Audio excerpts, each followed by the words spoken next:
श्री कृष्ण कहते हैं, कर्म का फल व्यक्ति को उस तरह ढूंढ लेते हैं जैसे कोई बछड़ा सैकड़ों गाय के बीच अपनी माँ को। श्री कृष्ण कहते हैं कि किसी को चोट पहुँचाते हो, उसका तिरस्कार करते हो, किसी कमजोरी का फायदा उठाते हो, तो भविष्य में वही कर्म आपकी प्रतीक्षा कर रहा होगा और शायद वह स्वयं आपको प्रतिफल देगा।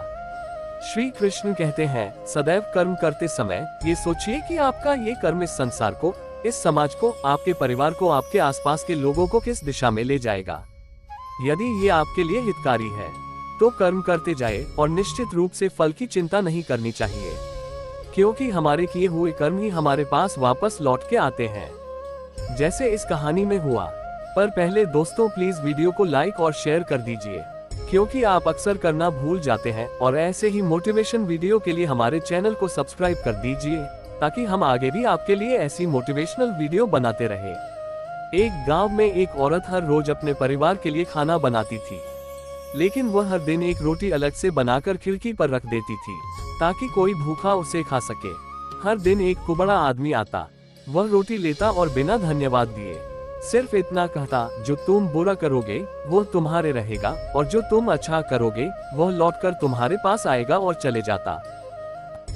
धीरे धीरे औरत को उसकी इस आदत से चिढ़ होने लगी। वह सोचने लगी, ये आदमी न धन्यवाद कहता है और न मेरी मेहनत की कदर, बस हर दिन अपनी वही बात दोहराता है। एक दिन गुस्से में आकर औरत ने रोटी में जहर मिला दिया, लेकिन वह ऐसे ही वह रोटी को खिड़की पर रखने लगी। उसका दिल कांप गया। उसने सोचा, हे भगवान, मैं क्या कर रही हूँ।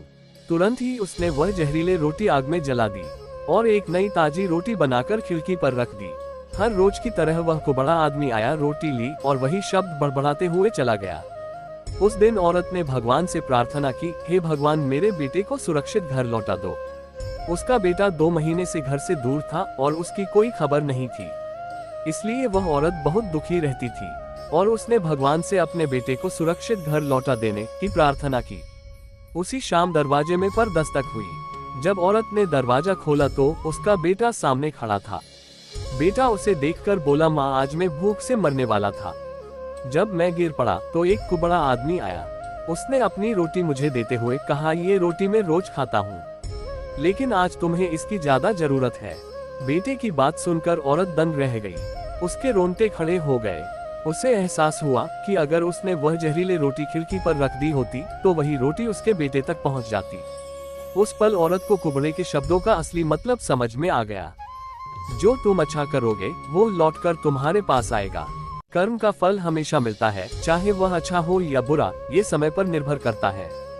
बुरे कर्म करने से जीवन में दुख और कष्ट का सामना करना पड़ता है और लोग भी आपसे दूर हो जाते हैं। अच्छे कर्म करने से जीवन में सुख और शांति प्राप्त होती है और दूसरों के दिल में जगह बनती है। कर्म ही हमारे भाग्य का निर्माता और जीवन का निर्धारक होता है, इसलिए सही कर्म करना आवश्यक है। मनुष्य का जीवन केवल उसके कर्मों पर चलता है। जैसा कर्म होता है वैसा उसका जीवन होता है।